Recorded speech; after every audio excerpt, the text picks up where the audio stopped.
2. G. S. Shivarudrappa. ಕರ್ತೃಕೃತಿ ವಿಚಾರ. G. S. ಶಿವರುದ್ರಪ್ಪನವರು Kannada ಸಾಹಿತ್ಯ ಲೋಕದ ಹೆಮ್ಮೆಯ ಕವಿಗಳಲ್ಲೊಬ್ಬರು. ಅವರನ್ನು ಕನ್ನಡದ ಮೂರನೆಯ ರಾಷ್ಟ್ರಕವಿ ಎಂದು ಗೌರವಿಸಲಾಗುತ್ತದೆ. ಅವರ ಕಾವ್ಯ ಆಧುನಿಕ ಕನ್ನಡ ಕಾವ್ಯ ಪರಂಪರೆಯಲ್ಲಿ ಒಂದು ವಿಶಿಷ್ಟ ಛಾಪನ್ನು ಮೂಡಿಸಿದೆ. ಶಿವರುದ್ರಪ್ಪನವರು ಕೇವಲ ಕವಿಯಾಗಿರದೆ, ವಿಮರ್ಶಕರಾಗಿಯೂ, ಪ್ರಾಧ್ಯಾಪಕರಾಗಿಯೂ ತಮ್ಮದೇ ಆದ ಕೊಡುಗೆಯನ್ನು ನೀಡಿದ್ದಾರೆ.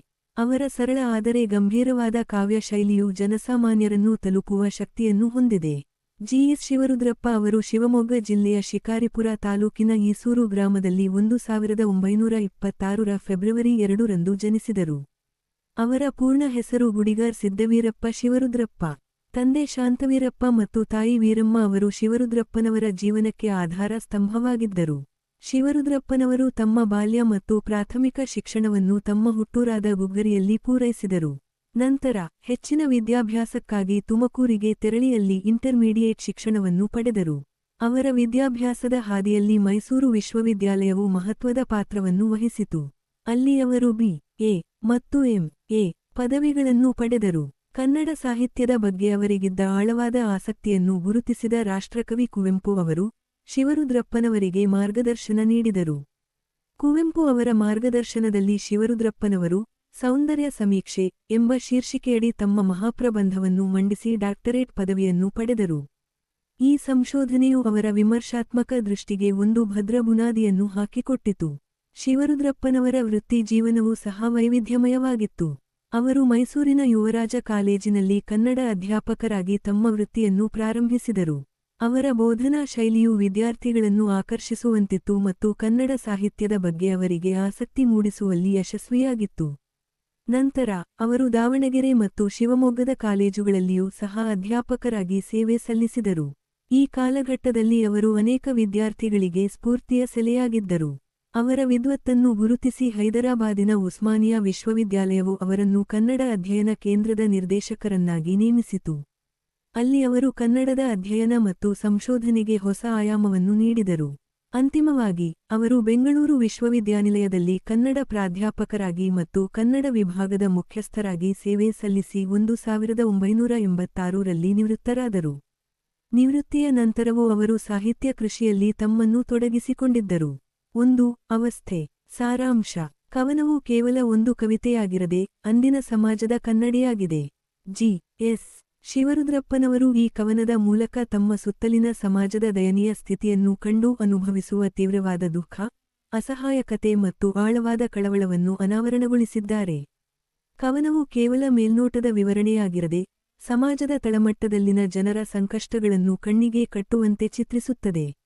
ಮೊದಲನೆಯ ಚಿತ್ರಣದಲ್ಲಿ ಕವಿ ಚಳಿಯಿಂದ ನಡುಗುತ್ತಾ ಒಂದು ಮೂಲೆಯಲ್ಲಿ ಮುದುರಿಕೊಂಡಿರುವ ಹರಕು ಬಟ್ಟೆಯ ಪುಟ್ಟ ಬಾಲಕನನ್ನು ಕಾಣುತ್ತಾರೆ. ಆ ಬಾಲಕನ ದಾರುಣ ಸ್ಥಿತಿಯನ್ನು ನೋಡಿದ ಕವಿಯ ಮನಸ್ಸು ತಲ್ಲಣಿಸುತ್ತದೆ. ಬೆಚ್ಚನೆಯ ಬಟ್ಟೆಗಳನ್ನು ತೊಟ್ಟಿರುವ ಕವಿಗೂ ಆ ನೋಟದಿಂದ ಒಂದು ರೀತಿಯ ನಡುಕ ಉಂಟಾಗುತ್ತದೆ. ಆ ಬಾಲಕನ ಸಂಕಷ್ಟಕ್ಕೆ ತಾವೂ ಕೂಡ ಒಂದು ರೀತಿಯಲ್ಲಿ ಕಾರಣ ಎಂಬ ಭಾವನೆ ಕವಿಯನ್ನು ಕಾಡುತ್ತದೆ. ಇದು ಸಮಾಜದಲ್ಲಿನ ಅಸಮಾನತೆ ಮತ್ತು ನಿರ್ಲಕ್ಷ್ಯದ ಬಗ್ಗೆ ಕವಿಯ ಆಂತರಿಕ ನೋವನ್ನು ಸೂಚಿಸುತ್ತದೆ. ಎರಡನೆಯದಾಗಿ ಗೇಟಿನ ಹೊರಗೆ ಅನ್ನಕ್ಕಾಗಿ ಅಂಗಲಾಚುತ್ತಿರುವ ಹಸಿದ ಮುದುಕಿಯ ಚಿತ್ರಣ ಬರುತ್ತದೆ. ಆಕೆಯ ಆರ್ತನಾದವು ಕೇವಲ ಮನುಷ್ಯನ ಕೂಗಲ್ಲ, ಶತಮಾನಗಳ ಹಸಿವಿನಿಂದ ಹೊಮ್ಮಿದ ದನಿಯೋ ಎಂದು ಕವಿ ಸಂಕಟಪಡುತ್ತಾರೆ. ಆ ಮುದುಕಿಯು ಹಸಿವಿನಿಂದ ನರಳುತ್ತಿರುವಾಗ ತಾವು ಹೇಗೆ ತೃಪ್ತಿಯಿಂದ ಊಟ ಮಾಡಲಿ ಎಂದು ಕವಿ ಪ್ರಶ್ನಿಸಿಕೊಳ್ಳುತ್ತಾರೆ. ಆಕೆಯ ದುಃಖದ ಸ್ಥಿತಿಗೂ ತಾವೇ ಕಾರಣ ಎಂಬ ಭಾವನೆ ಕವಿಯನ್ನು ತೀವ್ರವಾಗಿ ಕಾಡುತ್ತದೆ. ಇದು ಸಮಾಜದಲ್ಲಿನ ಬಡತನ ಮತ್ತು ಹಸಿವಿನ ಸಮಸ್ಯೆಯ ಆಳವನ್ನು ತೋರಿಸುತ್ತದೆ. ಮೂರನೆಯದಾಗಿ ತಲೆಯಿಡಲು ಸೂರು ಇಲ್ಲದೆ ಬೀದಿಗಳಲ್ಲಿ, ಪಾರ್ಕುಗಳಲ್ಲಿ, ಅಂಗಡಿಗಳ ಕಟ್ಟೆಗಳ ಮೇಲೆ, ಮನೆಗಳ ಜಗುಲಿಗಳಲ್ಲಿ ಅಥವಾ ಕೊಳೆಗೇರಿಗಳಲ್ಲಿ ವಾಸಿಸುವ ಅಸಂಖ್ಯಾತ ನಿರ್ಗತಿಕರ ದೃಶ್ಯವು ಕವಿಯನ್ನು ತೀವ್ರವಾಗಿ ಬಾಧಿಸುತ್ತದೆ. ಬೆಚ್ಚನೆಯ ಮನೆಯಲ್ಲಿ ತಾವು ಹೇಗೆ ನೆಮ್ಮದಿಯಿಂದ ಇರಲು ಸಾಧ್ಯ ಎಂದು ಕವಿ ಆತಂಕಪಡುತ್ತಾರೆ. ಈ ಎಲ್ಲ ಜನರ ಸಂಕಷ್ಟಕ್ಕೂ ತಾವು ಕಾರಣ ಎಂಬ ಅಸಹಾಯಕತೆಯ ಭಾವನೆ ಅವರನ್ನು ದಹಿಸುತ್ತದೆ. ಇದು ಸಮಾಜದಲ್ಲಿ ವಸತಿ ಇಲ್ಲದವರ ಸಮಸ್ಯೆಯ ಗಂಭೀರತೆಯನ್ನು ಎತ್ತಿ ತೋರಿಸುತ್ತದೆ. ಹಗಲು ರಾತ್ರಿ ಈ ದುಃಖದ ನೋಟಗಳು, ಆರ್ತನಾದಗಳು ಮತ್ತು ನೋವುಗಳು ಕವಿಯ ಮನಸ್ಸನ್ನು ಚುಚ್ಚುವ ಮುಳ್ಳುಗಳಂತೆ ಕಾಡುತ್ತವೆ. ಮನೆಯ ಒಳಗೆ, ಮನಸ್ಸಿನ ಆಳದಲ್ಲಿ, ನಿದ್ದೆಯಲ್ಲಿ ಮತ್ತು ಕನಸಿನಲ್ಲೂ ಈ ನೋವುಗಳು ಅವರನ್ನು ಹಿಂಬಾಲಿಸುತ್ತವೆ. ತಾವೇನು ಮಾಡಲು ಸಾಧ್ಯವಾಗದ ಅಸಹಾಯಕತೆಯು ಕವಿಯನ್ನು ಇನ್ನಷ್ಟು ದುಃಖಿತನನ್ನಾಗಿಸುತ್ತದೆ. ಈ ಎಲ್ಲವನ್ನೂ ಕಂಡೂ ಕಾಣದಂತೆ ಕೇಳಿಯೂ ಕೇಳದಂತೆ ನಟಿಸಿ ಬದುಕಲು ಸಾಧ್ಯವಿದ್ದರೆ ಬೇರೆಯೇ ಮಾತಿತ್ತು ಎನ್ನುವ ಕವಿ ತಮ್ಮ ಅಸಹಾಯಕತೆಗಾಗಿ ತಮ್ಮ ಮೇಲೆ ತಮ್ಮಂತಿರುವ ಸಮಾಜದ ಮೇಲೆ ಮತ್ತು ಈ ದುಸ್ಥಿತಿಯನ್ನು ಶಾಶ್ವತವಾಗಿ ಉಳಿಸಿರುವ ವ್ಯವಸ್ಥೆಯ ಮೇಲೆ ತೀವ್ರವಾಗಿ ಕೋಪಿಸಿಕೊಳ್ಳುತ್ತಾರೆ. ಇದು ಸಮಾಜದ ಉದಾಸೀನತೆ ಮತ್ತು ವ್ಯವಸ್ಥೆಯ ಲೋಪಗಳ ಬಗ್ಗೆ ಕವಿಯ ಆಕ್ರೋಶವನ್ನು ವ್ಯಕ್ತಪಡಿಸುತ್ತದೆ.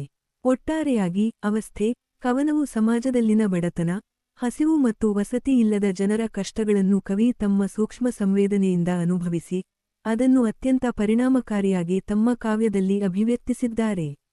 ಈ ಕವನವು ಓದುಗರನ್ನು ತಮ್ಮ ಸುತ್ತಲಿನ ಸಮಾಜದ ಬಗ್ಗೆ ಮರುಚಿಂತನೆ ಮಾಡಲು ಪ್ರೇರೇಪಿಸುತ್ತದೆ ಮತ್ತು ಮಾನವೀಯ ಮೌಲ್ಯಗಳನ್ನು ಎತ್ತಿ ಹಿಡಿಯುವಂತೆ ಕರೆ ನೀಡುತ್ತದೆ. ಕವಿಯ ಸರಳ ಭಾಷೆ ಮತ್ತು ನೇರವಾದ ಅಭಿವ್ಯಕ್ತಿಯಿಂದಾಗಿ ಈ ಕವನವು ಎಲ್ಲಾ ವರ್ಗದ ಓದುಗರನ್ನು ಸುಲಭವಾಗಿ ತಲುಪುವ ಶಕ್ತಿಯನ್ನು ಹೊಂದಿದೆ. ಇದು ಕೇವಲ ಒಂದು ಕವಿತೆಯಾಗಿರದೆ ಅಂದಿನ ಮತ್ತು ಇಂದಿನ ಸಮಾಜದ ಕನ್ನಡಿಯಾಗಿ ಮೂಡಿಬಂದಿದೆ. ಯಾವ ಹಾಡ ಹಾಡಲಿ ಕವನದ ಸಾರಾಂಶವನ್ನು ಮತ್ತಷ್ಟು ವಿಸ್ತಾರವಾಗಿ ತಿಳಿಯೋಣ. 2. ಯಾವ ಹಾಡ ಹಾಡಲಿ ಎಂಬ ಕವಿತೆಯಲ್ಲಿ ಜಿ. ಎಸ್. ಶಿವರುದ್ರಪ್ಪನವರು ತಮ್ಮ ಸುತ್ತಲೂ ತಾಂಡವವಾಡುತ್ತಿರುವ ಅಶಾಂತಿ, ಶೋಷಣೆ, ಹಸಿವು ಮತ್ತು ಭರವಸೆಯಿಲ್ಲದ ಕರಾಳ ಪರಿಸ್ಥಿತಿಯನ್ನು ಕಂಡು ತೀವ್ರವಾಗಿ ನೊಂದಿದ್ದಾರೆ. ಇಂತಹ ವಿಷಮ ಪರಿಸ್ಥಿತಿಯಲ್ಲಿ ಯಾವ ರೀತಿಯ ಹಾಡನ್ನು ಹಾಡಬೇಕು ಎಂದು ಅವರು ಪ್ರಶ್ನಿಸುತ್ತಾರೆ. ಈ ಪ್ರಶ್ನೆಯು ಕೇವಲ ಒಂದು ಪ್ರಶ್ನೆಯಾಗಿರದೆ ಅಂದಿನ ಸಾಮಾಜಿಕ ಮತ್ತು ರಾಜಕೀಯ ಪರಿಸ್ಥಿತಿಯ ಬಗ್ಗೆ ಕವಿಯ ಆತಂಕ ಮತ್ತು ವಿಷಾದವನ್ನು ವ್ಯಕ್ತಪಡಿಸುತ್ತದೆ. ಮೊದಲನೆಯ ಪ್ಯಾರಾದಲ್ಲಿ ಕವಿ ಮನೆಗಳು ಮತ್ತು ಮಠಗಳು ಬೆಂಕಿಯಿಂದ ಸುಟ್ಟು ನಾಶವಾಗುತ್ತಿರುವಾಗ, ಬದುಕು ಒಂದು ಮೂಕ ನಿಟ್ಟುಸಿರಿನಂತೆ ತೇಲುತ್ತಿರುವಾಗ ಯಾವ ಹಾಡನ್ನು ಹಾಡಲಿ ಎಂದು ಕೇಳುತ್ತಾರೆ. ಇದು ಸಮಾಜದಲ್ಲಿ ನಡೆಯುತ್ತಿರುವ ಹಿಂಸಾಚಾರ, ಅನಾಹುತಗಳು ಮತ್ತು ಜನರ ಅಸಹಾಯಕತೆಯನ್ನು ಸೂಚಿಸುತ್ತದೆ. ಎರಡನೆಯ ಪ್ಯಾರಾದಲ್ಲಿ ಕೇವಲ ಮಾತುಗಳನ್ನೇ ಬಂಡವಾಳವಾಗಿಸಿಕೊಂಡು ನಡೆಯುತ್ತಿರುವ ಶೋಷಣೆ ಮತ್ತು ವಂಚನೆಗಳು ಹಾಗೂ ಹಸಿದ ಹೊಟ್ಟೆಗಳು ನೋವಿನಿಂದ ನರಳುತ್ತಿರುವಾಗ ಯಾವ ಹಾಡಿನಿಂದ ನೆಮ್ಮದಿ ನೀಡಲಿ ಎಂದು ಕವಿ ಪ್ರಶ್ನಿಸುತ್ತಾರೆ. ಇದು ಸಮಾಜದಲ್ಲಿ ವ್ಯಾಪಕವಾಗಿರುವ ಭ್ರಷ್ಟಾಚಾರ, ಅನ್ಯಾಯ ಮತ್ತು ಬಡತನದ ಚಿತ್ರಣವನ್ನು ನೀಡುತ್ತದೆ. ಮೂರನೆಯ ಪ್ಯಾರಾದಲ್ಲಿ ಉರಿಯುತ್ತಿರುವ ಕಣ್ಣುಗಳಲ್ಲಿನ ಕನಸುಗಳು ಕಮರಿ ಹೋಗುತ್ತಿರುವಾಗ ಮತ್ತು ಜನರ ಹೃದಯದಲ್ಲಿ ಜ್ವಾಲಾಮುಖಿಯಂತೆ ಕೋಪ ಉಕ್ಕಿ ಹರಿಯುತ್ತಿರುವಾಗ ಯಾವ ಹಾಡನ್ನು ಹಾಡಲಿ ಎಂದು ಚಿಂತಿಸುತ್ತಾರೆ. ಇದು ಭರವಸೆಯ ಕೊರತೆ, ನಿರಾಶೆ ಮತ್ತು ಜನರ ಆಂತರಿಕ ಸಂಘರ್ಷವನ್ನು ತೋರಿಸುತ್ತದೆ. ಕೊನೆಯ ಪ್ಯಾರಾದಲ್ಲಿ ಬೆಳಕಿಲ್ಲದ ಕತ್ತಲೆಯ ದಾರಿ, ಪಾಳುಬಿದ್ದ ದೇವಾಲಯಗಳು ಮತ್ತು ಬಿರುಗಾಳಿಯ ವಾತಾವರಣದಲ್ಲಿ ಕುರುಡರಂತೆ ಪಯಣಿಸುತ್ತಿರುವಾಗ ಯಾವ ಹಾಡು ಹಾಡಲಿ ಎಂದು ಕವಿ ತಮ್ಮ ತೀವ್ರ ಅಸಹಾಯಕತೆಯನ್ನು ವ್ಯಕ್ತಪಡಿಸುತ್ತಾರೆ. ಇದು ಅನಿಶ್ಚಿತತೆ, ದಾರಿ ಕಾಣದಂತಾಗಿರುವ ಪರಿಸ್ಥಿತಿ ಮತ್ತು ಕಷ್ಟಕರವಾದ ಜೀವನ ಪರಿಸ್ಥಿತಿಗಳನ್ನು ಬಿಂಬಿಸುತ್ತದೆ. ಒಟ್ಟಾರೆಯಾಗಿ ಈ ಕವಿತೆಯು ಕವಿಯ ಆಳವಾದ ಸಾಮಾಜಿಕ ಪ್ರಜ್ಞೆಯನ್ನು ಎತ್ತಿ ತೋರಿಸುತ್ತದೆ. ಅಂದಿನ ಕಷ್ಟಕರವಾದ ಸಾಮಾಜಿಕ ಪರಿಸ್ಥಿತಿಯಲ್ಲಿ ಯಾವುದೇ ಸಕಾರಾತ್ಮಕ ಹಾಡು ಹಾಡಲು ಸಾಧ್ಯವಿಲ್ಲ ಎಂಬ ಕವಿಯ ನೋವು ಮತ್ತು ಅಸಹಾಯಕತೆ ಇಲ್ಲಿ ವ್ಯಕ್ತವಾಗುತ್ತದೆ. ಈ ಕವಿತೆಯು ಯಾವುದೇ ಕಾಲಕ್ಕೂ ಅನ್ವಯಿಸುವಂತಹ ಅರ್ಥವನ್ನು ಹೊಂದಿದೆ. ಸಮಾಜದಲ್ಲಿ ಅನ್ಯಾಯ, ಹಿಂಸೆ ಮತ್ತು ಸಂಕಟಗಳು ಇದ್ದಾಗ ಒಬ್ಬ ಕವಿ ಅಥವಾ ಕಲಾವಿದ ಹೇಗೆ ಪ್ರತಿಕ್ರಿಯಿಸಬೇಕು ಎಂಬ ಪ್ರಶ್ನೆಯನ್ನು ಇದು ಹುಟ್ಟುಹಾಕುತ್ತದೆ. ಜಿ. ಎಸ್. ಶಿವರುದ್ರಪ್ಪನವರು ತಮ್ಮ ಕಾವ್ಯದ ಮೂಲಕ ಸಮಾಜದ ಸಮಸ್ಯೆಗಳಿಗೆ ಸ್ಪಂದಿಸುವ ಮತ್ತು ತಮ್ಮ ಅಭಿಪ್ರಾಯಗಳನ್ನು ನೇರವಾಗಿ ವ್ಯಕ್ತಪಡಿಸುವ ಧೈರ್ಯವನ್ನು ಈ ಕವಿತೆಯಲ್ಲಿ ತೋರಿಸಿದ್ದಾರೆ. 3. ನನ್ನ ಹಣತೆ ಕವನದ ಸಾರಾಂಶವನ್ನು ಮತ್ತಷ್ಟು ವಿಶ್ಲೇಷಿಸುವುದಾದರೆ, ಜಿ. ಎಸ್. ಶಿವರುದ್ರಪ್ಪನವರ ನನ್ನ ಹಣತೆ ಕವನವು ಕೇವಲ ಬೆಳಕು ಮತ್ತು ಕತ್ತಲೆಯ ಪರಿಕಲ್ಪನೆಗಳನ್ನು ಮೀರಿ ಮನುಷ್ಯನ ಅಸ್ತಿತ್ವ, ಭರವಸೆ ಮತ್ತು ಸಂಬಂಧಗಳ ಬಗ್ಗೆ ಆಳವಾದ ಚಿಂತನೆಯನ್ನು ಒಳಗೊಂಡಿದೆ. ಕವಿ ಇಲ್ಲಿ ವಾಸ್ತವಿಕ ನೆಲೆಯಲ್ಲಿ ನಿಂತು ಜೀವನದ ಸತ್ಯವನ್ನು ಅರಿತುಕೊಳ್ಳುವ ಪ್ರಯತ್ನ ಮಾಡುತ್ತಾರೆ.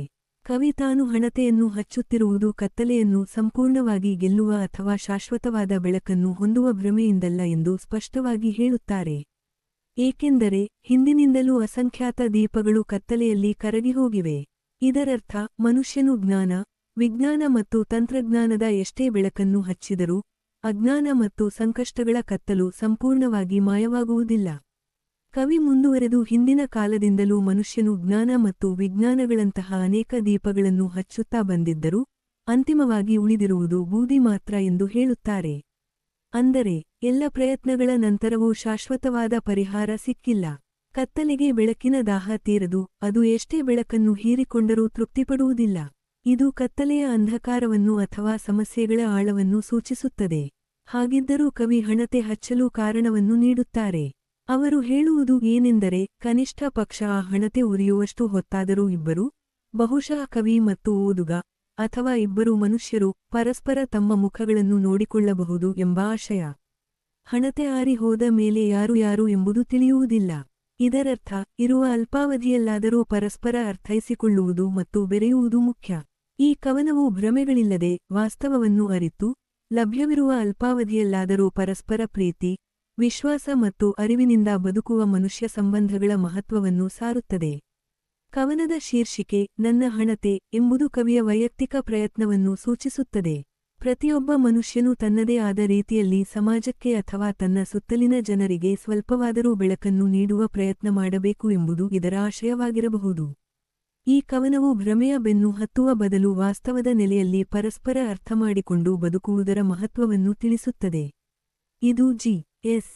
ಶಿವರುದ್ರಪ್ಪನವರ ಗಹನವಾದ ಚಿಂತನೆಗೆ ಒಂದು ಉತ್ತಮ ಉದಾಹರಣೆ.